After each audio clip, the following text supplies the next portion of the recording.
Broadcasting from the campus of Salisbury University, this is WSDL Ocean City, NPR News Talk 90.7, putting Delmarva first.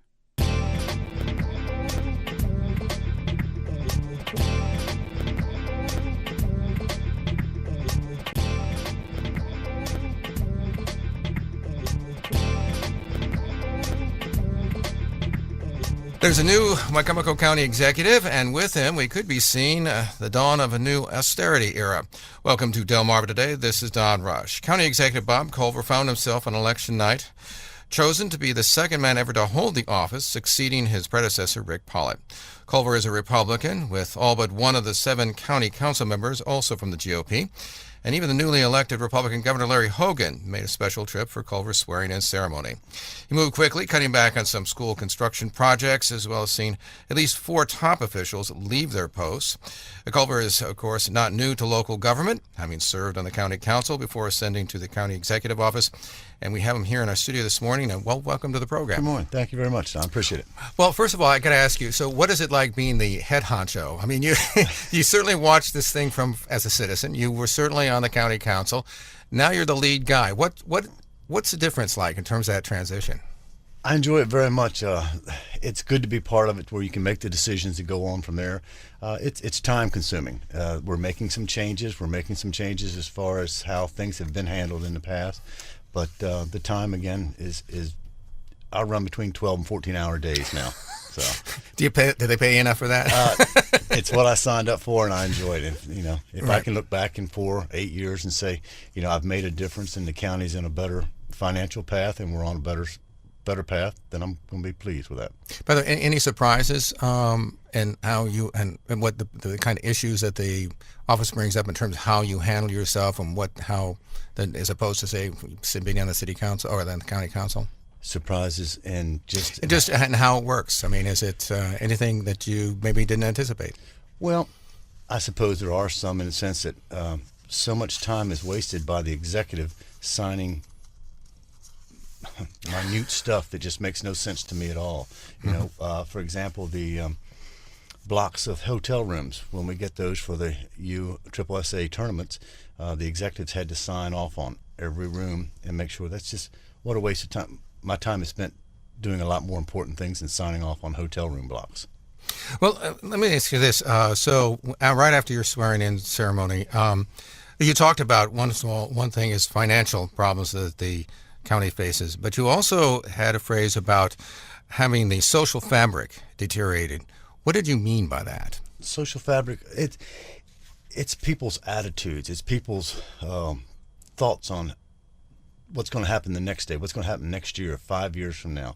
To be successful, I don't believe you can look at what's happening just now. You have to look at further down the road. You've got to look at where you want to be a year from now, 5 years from now. Any businessman will tell you the stuff that happens day to day is very unassuming compared to what you're going to plan. Where your plan is your long range. If you don't have a long range plan, then you are going to be in trouble. But we have a drug problem in Wicomico County, and it's something that we plan on working very closely with. We've actually started on that. On my transition team, Mr. Ron Bolts heads that part of my transition team, and he has been in touch with not only Matt Masserell and the local law enforcement agencies, but he is tied in with Lieutenant Governor Rutherford to tie into the Maryland's problem that we're working on. So when you came in, one of the first couple of things for you did, you certainly reined in the number of county-owned vehicles that could be used by county employees and taking them home, no pay for getting your birthday off, that kind of thing. What is it? What kind of signal do you think that sent? And one of the things I was struck by, it was almost unanticipated. It was sort of an abrupt sort of, oh, well, this is what he's doing. What was your thinking, and what kind of message are you trying to send when in making those kinds of decisions? Well, I don't think I was very hidden in any way. I mean, people knew when I came in that there was going to be no more birthdays off. For years, I have not agreed with Black Friday being a holiday off. I mean, I just find that's what kind of precedent are we setting? Birthdays off? We don't even let our own elementary school kids off on their birthday without being a non-excused absence. to me, that was a no-brainer. As far as the vehicles, now during the emergency sessions that we've had during the snow, those people that did have snow plows hooked to their trucks or they were considered emergency vehicles, they've taken those home. But on a day-to-day basis, as far as taking them home, just for the fact of being able to have a car at home, a county vehicle with gas, I did bring in, and I've had no problem. We did have a small savings in January, but I think the biggest savings will be seen through the summer months and later on when the daylight savings times kicks in, that type of thing. Do you think that people anticipated that quick announcement? I hope they did. If they didn't, they had missed the whole campaign. Uh-huh. So, yes, I mean, that's nothing that I had not said for months ahead of time.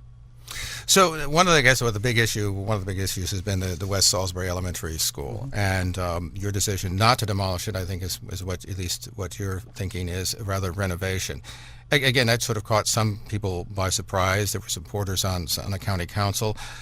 Explain, first of all, what your thinking is behind the decision that you at least have in terms of perhaps not demolishing it but renovating it.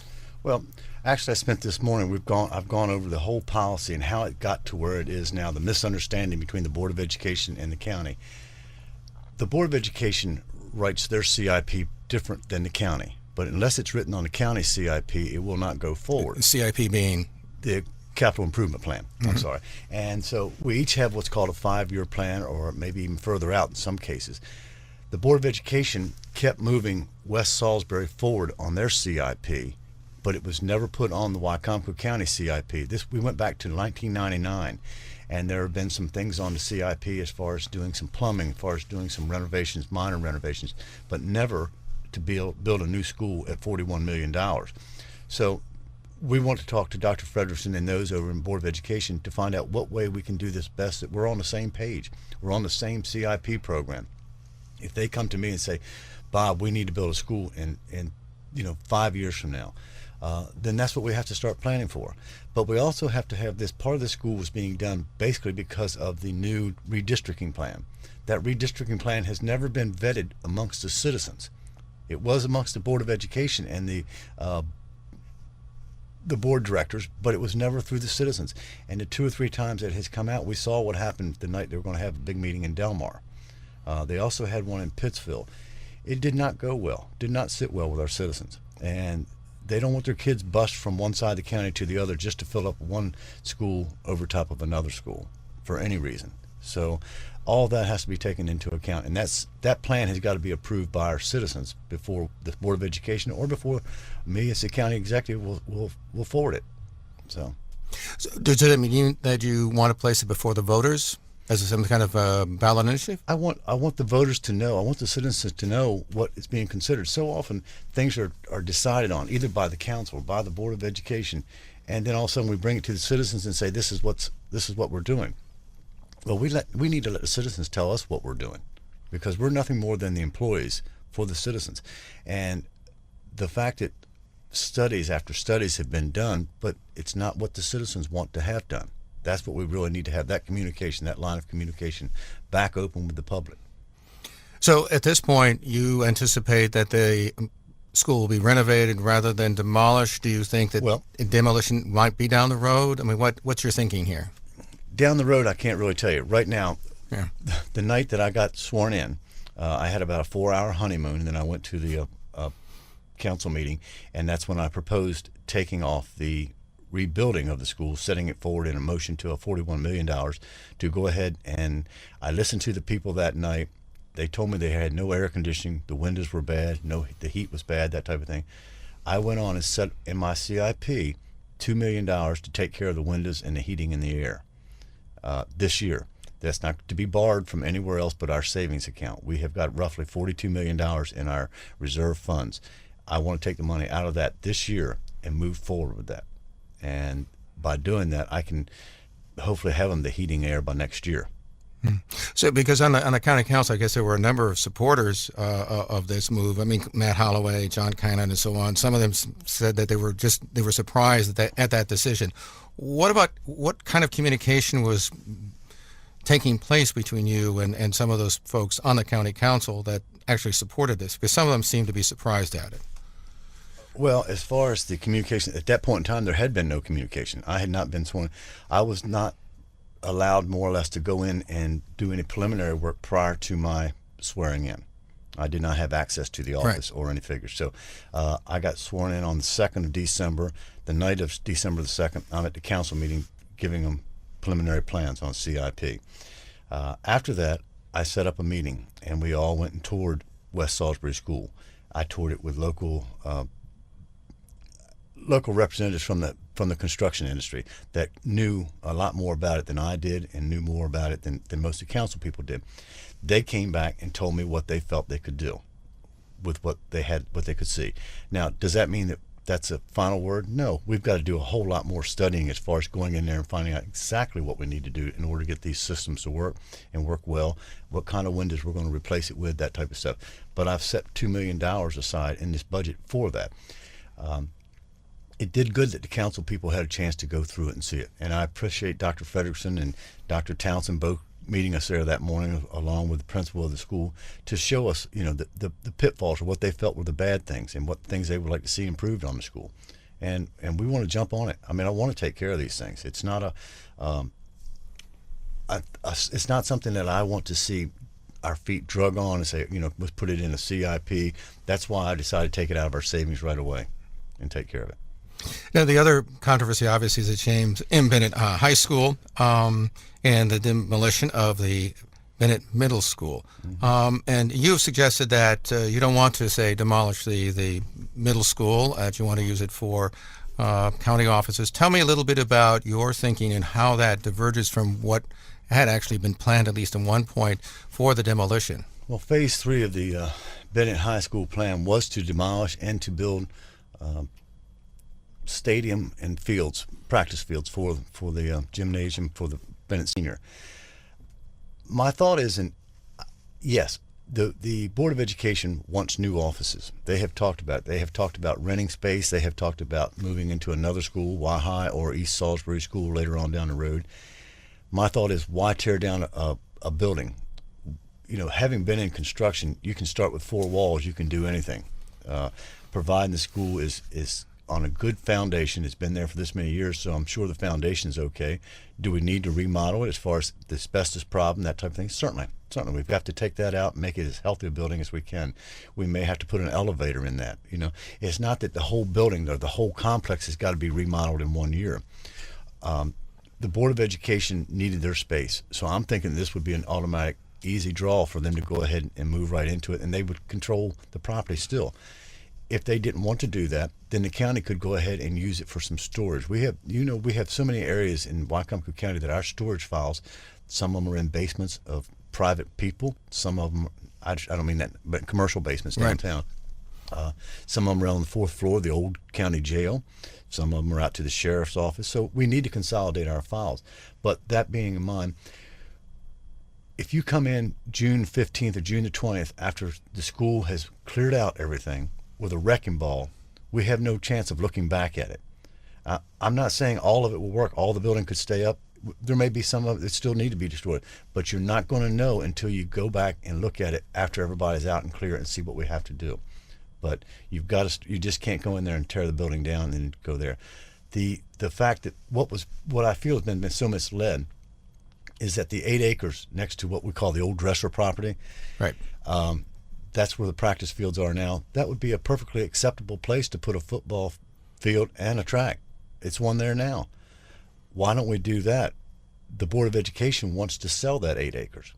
And I don't see why we want to sell something in a depressed market when nobody's going to argue the fact that the real estate market is anything but good right now. You would never be able to build a restaurant on that corner because you couldn't have somebody that has a liquor license because they can't have that next to a school property. So there you've lost any type of good restaurant, even a national chain or a local chain. You could build offices, that type of thing. But is that what we need? Do we need any more commercial space in Salisbury, Wycomico County right now? I'm just thinking that, let it be part of the fields, let it be part of the school. You said, by the way, and I ran this quote, this is what we deserve and what we can afford may be two different things. We may all want to have a Mercedes or Cadillac, but we may only be able to afford a well-equipped Chevy and Ford. Are we looking at a trimming down of the vision for this county in terms of what we want or what we're going to have as opposed to what perhaps we deserve? What did you mean by that? I wouldn't say a trimming down, because you want to do what you do and do it the best you can do it. But let's be honest, our average income in Wycomico County is $35,000. It's not like $70,000 as you would have in Montgomery County. We have less than 100,000 people. Where is the money coming from? Why do we want to borrow to where we are so tied in now? All you've heard is how the federal debt has just buried our children and our grandchildren. Do we want to do that to Wycomico County? I suggest not. I suggest that we live within our means, and when we go and do something, let's do it well. Do it the best we can with what we can do it with. Let our people be successful. You know, I've never felt that the best way to help a neighbor out is by giving them a hand up, not a hand out. So let's go ahead and try to help that other person next door. Let's help his business grow. Let's buy local. Let's buy from people that we know, so that we can go ahead and move along. But as far as Chevy or Ford, I mean, they make very nice Chevys and Fords, so I don't have a problem with that. Right. Well, is this? I mean, do you think that in the past that we've tried to buy the Mercedes as opposed Sure. to? I mean, do you think that's you the, can't that's the ride problem? by Bennett High School and not think that. You can't ride by Bennett Middle and not think that. I mean, look at the schools that have been remodeled. Pemberton Elementary School. It's a very nice school. It's got nice looking windows. It's got a nice looking roof on it. We've remodeled so many schools in town. We did Pittsville. We've done a lot of them. Why aren't we preparing to do that now? I mean, it's like the government building. The government building and West Salisbury are 1 year different. I think the government building is 1 year newer than what West Salisbury was. But it's nowhere near. We're not talking about it being ready to fall down, or it's, we have to rebuild the government building. We're taking care of it as we go along. It's been my office. We put in new carpet in the executive's office this year, and it's been 25 years since that office has been painted or new carpet. And that's just, you've got to start taking care of things as you go along. And this year I hope to have some money put aside to start doing the other offices within the GOB. Now, how much of this is a reflection also of the situation in Annapolis? I know that the new governor, Larry Hogan, has talked about trimming back expenditures, particularly in terms of construction, that kind of thing. I think you've mentioned that there might be some significant impact in terms of capital expenditures. How much of what you're thinking is also reflects the kind of atmosphere, at least we're in at the moment, in terms of Annapolis tightening zone belt? Well, a good example would be our highway user revenue. Governor Hogan had said all along that he had hoped very much to restore that back to where it was. When he took office, he realized that we were over $1 billion in debt. He's not going to be able to restore it back to where it was. But hopefully he'll be able to start increasing it over a period of time so we can start preparing on that. There's a lot to do with that. I very much want to work with the governor. I've talked to him several times. We've had conversations about where we can go from here. One thing we can do is by helping our people, by helping our businesses grow, by getting more people employed. And when we do that, we have what's called the piggyback tax. It comes back to Wycomico County. It's 3.2% of every dollar made in Wycomico County comes back to the county. We've done better this year than what we anticipated, and that's great. And we will hopefully continue to go on and do better. But until Governor Hogan has his first year behind him, I don't think he is quite sure where he's going to go. So I don't want to go out on a limb and commit Wycomico County to something that we may not be able to afford on our own. The state disparity grant was cut by $1.6 million. The same week that I was sworn in, I found out my budget just got cut by $1.6 million. Not my upcoming budget, but the budget that we're working in now. So for the last 5 months, I've had to figure out how to save $300,000 a month to try to make this budget so that we don't go over. By the way, is that part of your thinking in terms of, I think there's a $1.8 million bond, I think it was for a road that would actually basically mean that residents on the west side would have maybe easier access to the business district. Is it you're thinking that the money just may not be there for that? Well, that again's a bonded issue, right. But we have to pay that bond money back. So right. That $1.8 million for the West Side Collector was not so much that we were going to be able to use our highway user money, but it was how much we could afford to pay back. And if we got to put our own money into fixing up our roads, and we don't have our highway user money back, then yes. I mean, that it all comes from one pot. We only have one pot to draw from, even though it's got a lot of different initials and acronyms to it. We have only one pot to draw from. But our disparity grant being the basically, that's where we're such a poor county. We get so much extra help from the state. That was cut. That was cut by O'Malley on the last week of his office, and we lost $1.6 million. So, we have got to be prepared for that. And the fact that we were able to do our budget this last year, the council was able to do its budget and not overspend, has been a big part in helping us have enough money in account to do that. We've saved ourselves. By the way, how do you see the education budget? I guess it makes up about 41%. I think is from what I saw of the Wicomico County budget. Do you see any cuts coming there, or what kind of situation is there? I've made no bones about it. I'm going to give MOE, and that's it. Maintenance of effort, and that's what the state requires us to do. I plan on going no higher, and certainly will go no lower. But the Board of Education is no different than my roads department. They've all got to learn we've got to live within our budget and our means. And I'm sorry that I've got to make it be strict, but that's what it is. As far as education, I would love to be able to give them more money to put in towards the classroom, and that's the part I really would like to see the money put in. The classroom rather than more so the sticks and stones. Let's remodel, keep our stuff up nice. I mean, you're in a trailer. Why don't you have a building? And that right, kind of there stuff. You go. So the point is why don't we build what we have and build it nice? It doesn't have to be the fanciest thing. It doesn't have to be like Annapolis. The buildings in all Annapolis. It's just got to be what we're happy with in Wicomico County. I mean, we've got several things in the CIP which I think people were finally glad to take care of. The carriage house out to Winter Place Farm. We're putting $283,000 this year into that. We hope to make some announcements coming up soon regarding the Farm and Home Show and the Chicken Festival. So we're trying to take care of the things that we already own, and utilize those buildings, those properties, and make the most of those. By the way, one of the critiques, and I can't remember which school issue it was, but somebody was talking about how that the Purdue Stadium and upgrades, that they were getting something from the county as opposed, Sure. and therefore, and that they felt as if Purdue Stadium was being prioritized over the needs of education. How do you address somebody who feels that way? And I understand that argument. Don't get me wrong. If you're on the outside looking in, that would seem like, well, we're putting money towards ball fields and we're not putting it towards schools. Wicomico County committed itself 20 years ago to this stadium. We committed ourselves to seventh inning stretch. They are the ones that rent the stadium from Wicomico County.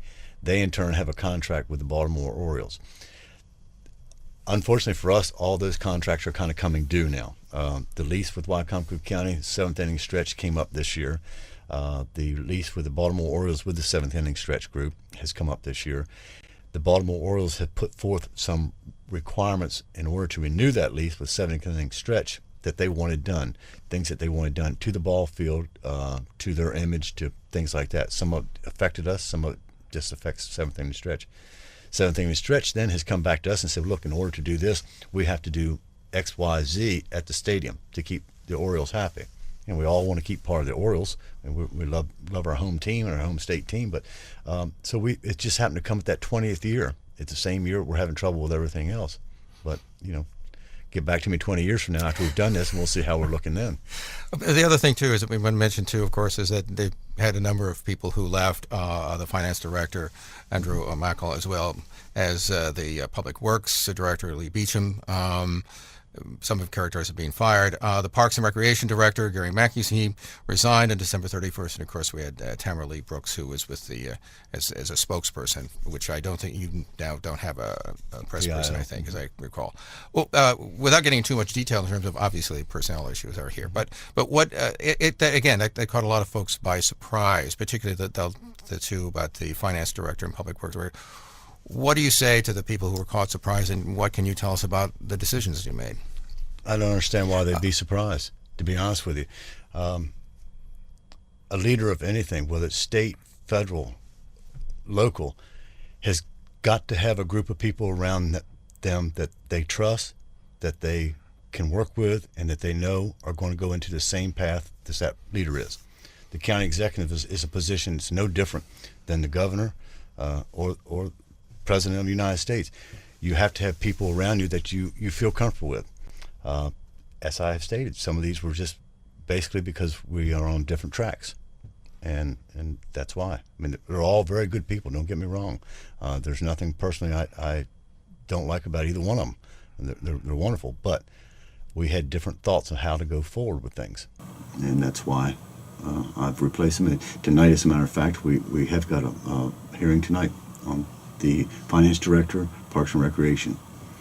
I understand you voted for Beecham in his position, and of course the question becomes, what changed your mind? I mean, it was okay on the county council, but no. I mean, or is that the right way to look at it?